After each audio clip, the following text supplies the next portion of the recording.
你知道养猫的人会有多大福报吗？猫咪是一种非常有灵性的生物，不仅能够镇宅辟邪，还能转运招财。一般养猫家庭的人都非常的善良，有爱心。如果你养猫做到有始有终，对猫咪不离不弃，呵护有加，那么一定会增加家庭的福报。特别是养了或者是救助了流浪猫，那更是在做好事，在积福积德。这可不是迷信，这都是真的。前世之因，今世之果，养猫就是一个很好的解释。佛教认为人有7世轮回，如果你今生养了一只猫，可能在前世你就是这只猫的主人，或是跟这只猫有很深的缘分。我们都知道猫的寿命比人短，但其实只要它在我们身边，就是我们的幸福与快乐。它会像亲人一样对我们忠诚以及信任，很多时候它们甚至比亲人都要亲，因为它们不会嫌弃我们贫穷，更不会嫌弃我们的丑陋和疾病。它们这一生把最真的感情都给了我们，所以我们更应该去珍惜它们，呵护它们。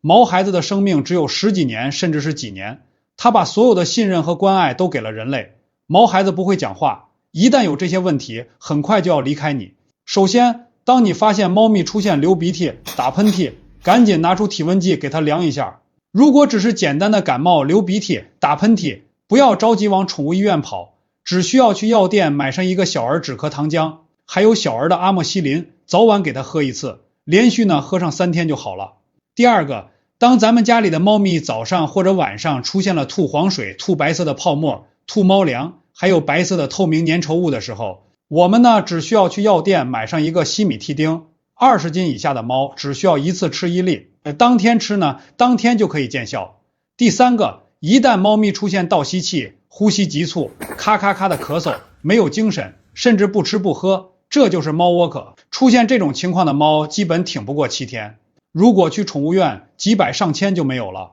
今天告诉大家一个方法，自己在家就能解决，只需要用阿奇霉素以及双黄连，再加上甘草片，连用3到5天，猫咪就能度过难关。那最后一个，你知道猫咪最害怕的事情是什么吗？猫咪最害怕的事情不是你打它骂它，而是身体有问题的时候，已经在很努力的在向你表达了，你就是傻傻的看不懂。如果你发现你家的猫咪出现频繁的抓耳挠腮，拿脚去蹬自己的耳朵，挠自己的下巴，还有时候会拿头去蹭墙、蹭沙发，到处蹭痒，有的还出现干吃不胖掉毛，经常性的拉稀呕吐，这个时候一定要注意了，这个可不是猫咪活泼好动，而是虫子咬的它非常的难受。这些寄生虫不仅会引起猫咪出现以上这些情况，甚至会引起主人身上莫名其妙的瘙痒，包括猫咪的泪痕多、眼屎多，也多半是由这个寄生虫引起的。咱们去过宠物店去做过驱虫的都知道，去一次都要几十上百的，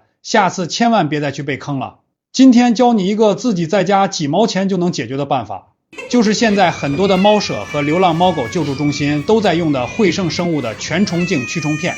它能够内外驱虫，方便快捷，安全高效。不管是体内的蛔虫、线虫、绦虫、钩虫、心丝虫，还是体外的虱子、跳蚤、螨虫、蜱虫等等20多种，都能够驱杀得干干净净，一个都不留。而且它是纯植物提取的，温和不刺激，不会伤害到咱们家猫咪的肠道健康，更不会出现驱虫后的异常反应。这一瓶里面足足100片，按照体重来吃，每10斤吃1片，20斤吃2片，以此类推，每个月连续吃上5天，就能够让猫咪体内外寄生虫全部清除干净。驱一次虫也就几毛钱。这个全虫净，如果你们当地不好买，或者担心买到假冒的，我把惠胜生物正品的全虫净放到我的主页橱窗里，点我头像进入橱窗，就能给咱们家毛孩子用起来。学会的家人记得转发给你身边养猫养狗的朋友。